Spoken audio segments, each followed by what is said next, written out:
my name is Evan. If you've kept up with this channel, you may find this odd, but I wish to discuss an important matter I've been thinking about over for quite some time now. I mean, Doc understands. But without further ado, let's begin with today's informational tidbits. A recent dilemma has come to my attention in the vast cosmos of the internet. A startling, unsettling paradox in the great revolution against the increasing decadency of Western civilization and the hegemony of the New World Order. That paradox has been instigated by this one individual, British conservative commentator Paul Joseph Watson. I would explain this dilemma, but to deeper understand that, I will first give an educated, unbiased analysis of his YouTube channel, and the narrative he has built upon them. Before you ask, yes, I've been subscribed to him for the past 2 years now, and I followed his videos closely throughout the 2016 election. I aim to give Mr. Watson a decent analysis and not give any emotional bias, because I share a lot of his sentiments. But if I was a total slave to his narrative, I wouldn't be making this video. In a condensed, overviewing perspective, Mr. Watson's vlogs touch a plethora of hot-button topics, including the analysis and criticism of the Islamic religious dogma, the European Union's handling of the migrants from the Levant, Afghanistan, and the African Maghreb, and the constant progressive drone from today's celebrities on how we should all act. Oh, and Sweden's total capitulation to Islam. These commentative analyses cast a nuanced light on the hideous, inexcusably vile reality of modern progressivism, globalism, and the decadent Western culture that glorifies such applied philosophies.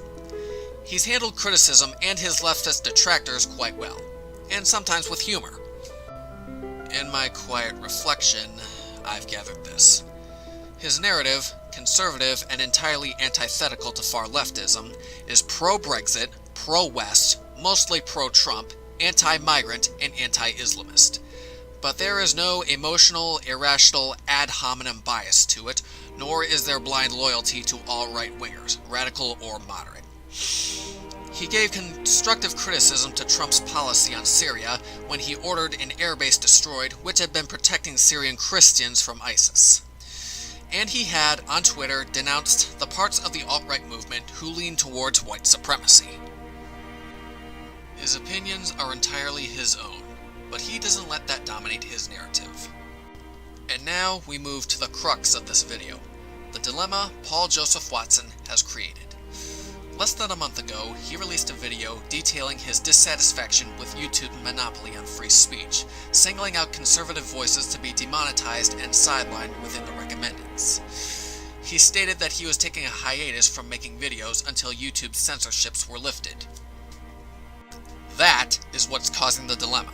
For years now, Paul poured his heart and soul into his campaign to red pill the victims of the New World Order, to build his channel, and to gain his 1 million subscribers. By quitting his video making, he's basically saying YouTube has won. He's openly capitulating to the liberal agenda. And it's a blatant betrayal to his followers, including the Gen Zers he wanted to red pill so much to save the Western world.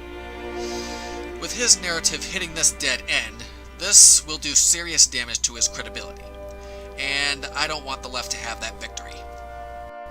In conclusion, friends, Mr. Watson has hit a dead end, and it seeks to undo everything he's built over the years, and further discredit conservatism in this age of decadence, blissful ignorance, amorality, and a rejection of Christ Jesus the Lord.